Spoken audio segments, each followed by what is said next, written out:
Hey everybody, this is Kodak here, and I know I normally don't do this kind of video, but as all of you know, we are under quarantine right now, so I figured I would try to at least highlight some of the free experiences I have been enjoying from the safety of my own home, and first we are going to be taking a look at the Trials of Mana demo. Now, right now I'm playing this on the Switch, however, the game is slated for release next month.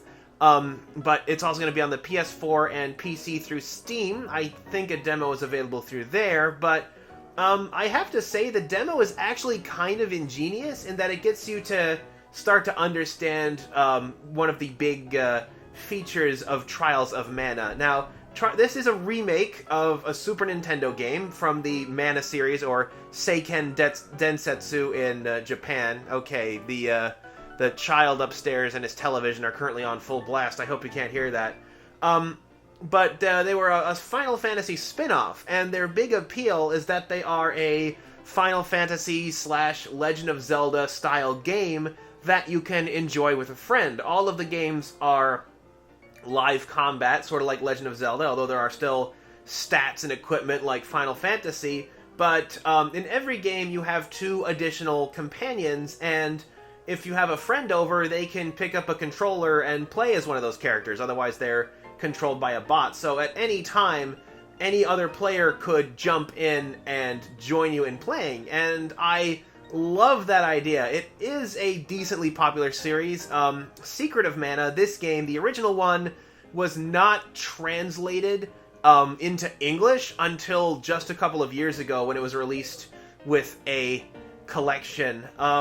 But getting that out of the way, Trials of Mana, it is, if I had to describe how the demo makes me feel in one word, it's PlayStation 2. That's technically 2 words, but it's kind of the feel I have here. Oh, I'm sorry if my footage here is a little dizzying. I have a bad habit on games with free cameras where I just hold forward and use the camera to change my direction rather than the controller, so it can get a little crazy sometimes. But the thing is with this game, it has a lot. It reminds me a lot of things made for the PlayStation 2. There are it's bright and colorful. It has a very simple system, but at the same time, it has a kind of mediocre at best dub and a bunch of sort of glaring technical issues. Like, everybody's hair has physics going for them, but the hair, along with Charlotte's hat, which I think we get to see how her head basically gets absorbed by her pillow, they have physics but no collision. So there are a lot of really awkward moments where Charlotte is like half hair, so she has all sorts of weird moments. We frequently see Duran's sword just kind of moving briskly through his long red hair. It's weird, and it's also clear that a lot of the cutscenes were animated directly from mocap actors without really a lot of tweaking or smoothing done to make it seem more appealing. And it's also clear that the dub actors did not get to watch the scene unfold of the characters being animated, because a lot of times the dub lines don't match up to the action on screen. Like, there's one where Duran finishes a sentence, but his body keeps moving and even shakes his fist in the air as though he was saying something deliberate, but because the dub line is done, it just kind of stops. Anyway, I'm not sure if this game has multiplayer. I couldn't get it to fire up or find it anywhere in the demo. I hope it does. I'm not sure how a free camera game would do multiplayer. You can still switch characters. But oh yeah, the characters. There are 6 characters you can choose from, and one of them becomes your main character. The story essentially follows them.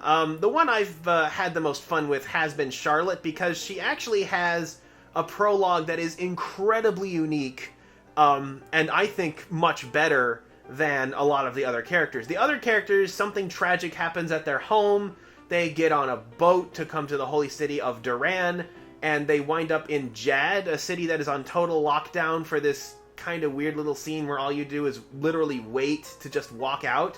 But Charlotte actually lives in, the holy city of Wendell, I'm sorry. Duran's the character, Wendell's the city, but Charlotte actually lives in Wendell, so her prologue takes place instead in the local area. And I like it for a bunch of reasons. First of all, everybody is going to Wendell to talk to the head priest, who is Charlotte's grandpa.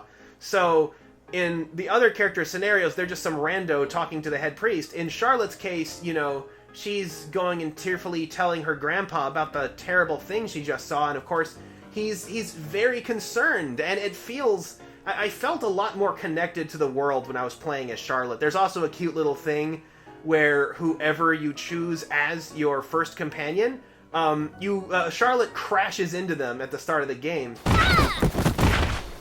So you get a bit of a connection with your partner character right away. So I personally think that Charlotte's, at least her prologue scenario, is the best written and most interesting.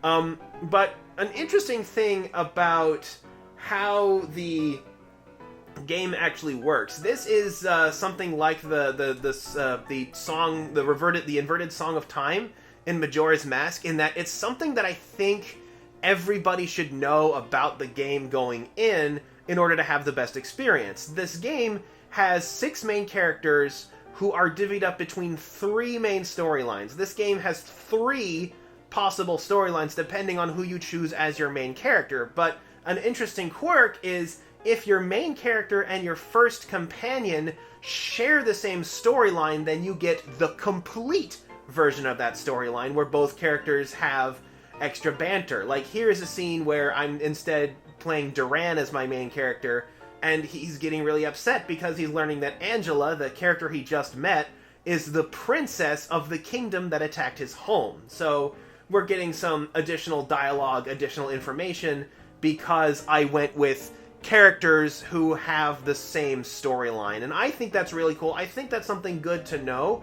Thankfully, they're all put together. The first 2 characters are one storyline, the 2 in the middle are another, and the 2 on the end are a third storyline. So for purposes of like getting the most out of the number of times you play through this game, I think knowing that trick is pretty essential. It's something I figured out because the game gives you just enough time to kind of get what's going on in the world, and like I said, the Charlotte one I like a bit more because it's deliberately about exploring what's going on in the world, that you start to make the connections between these characters and realize what would happen if these 2 met, and I thought that was really cool. So getting to see that happen is a huge part of the game's appeal. Although the game, the actual combat, it is a sort of light brawler, which is actually sort of what I was hoping games like Final Fantasy 15 or the Final Fantasy 7 remake would feel like. Is it has that nice satisfying set of lights and heavies along with some different techniques depending on how you do them.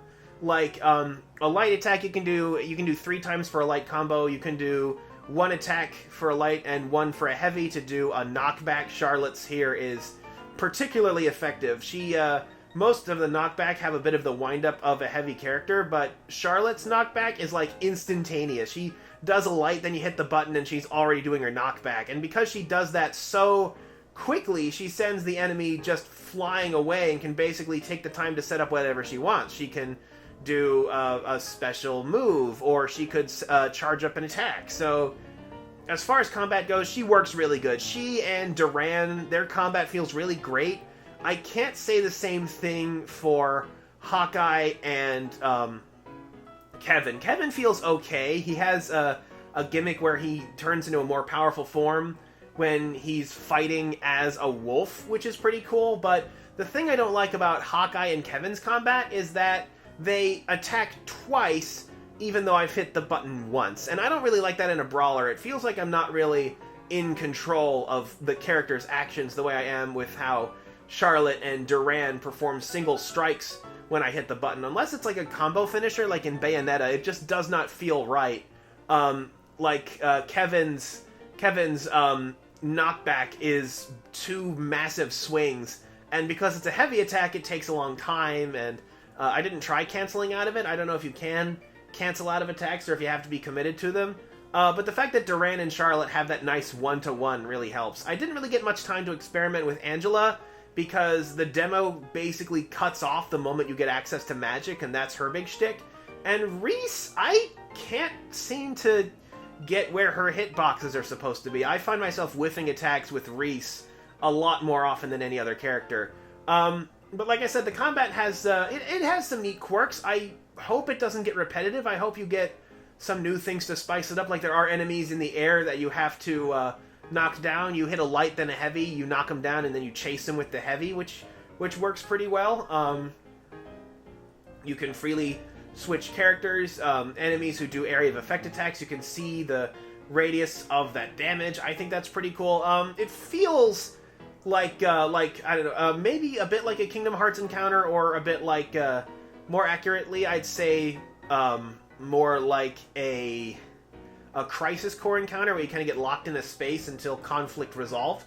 It's not bad. I like it. I think it's pretty satisfying. It's satisfying. It's brief. That's the thing that really set me off about the Final Fantasy VII remake demo, is that the battle against the boss Scorpion looked so tedious. I honestly think that game would that game looks like it would be exhausting in a way that isn't that fun. This game looks like it has some better pacing in its fights. And like I said, because of the combinations of characters, you can have a bunch of different storylines unfold. And like I said, with the mocapping animations, even though they look kind of rough, I think it was, something that they basically had to do just to get it all done. Because of all of the possible character combinations you can have in this game, I think they switched up to the mocap just to save time and do it efficiently. It's like I said, I don't think a lot of people are familiar with Secrets of Mana, but I'm sure a lot of people are familiar with Chrono Trigger.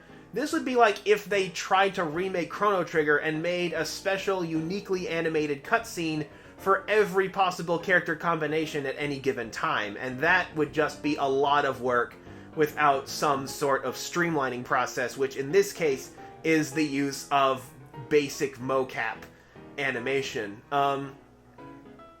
But like I said, for the good and the bad, it feels very PlayStation 2. It has a lot of the basic conundrums of games from the PlayStation 2, like the animation mistakes and the choppy dub.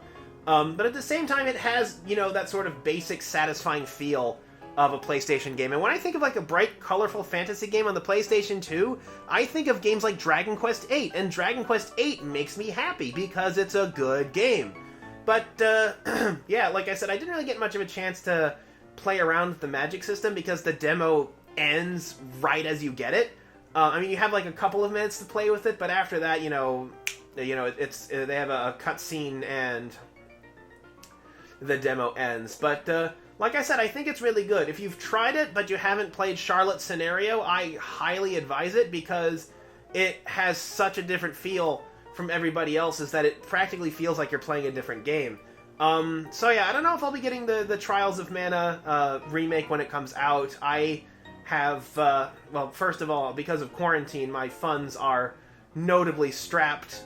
But, I mean, if this thing supported, like, online multiplayer, where I could find somebody else who had it, and I could jump in on co-op play. Charlotte has a quirk where if you make her your second companion, your third character, you recruit her within the storyline of the demo. So you do have an opportunity to play around with having 3 characters if you make Charlotte your third, because she's just walking home and you encounter her there because she never leaves the starting area in her prologue. Her entire prologue takes place in what becomes the game's starting area. So you will encounter her no matter what combination of characters you have, but if you make her your third character, then you can recruit her right away. So it's a lot of fun. So that is the Trials of Mana demo. I thought it was fun. If I can rile the cash together, or if somebody donates it to me, I'll try to play. Although if I ever try to stream the game, I need to maybe try to shed my habit of turning the camera to steer rather than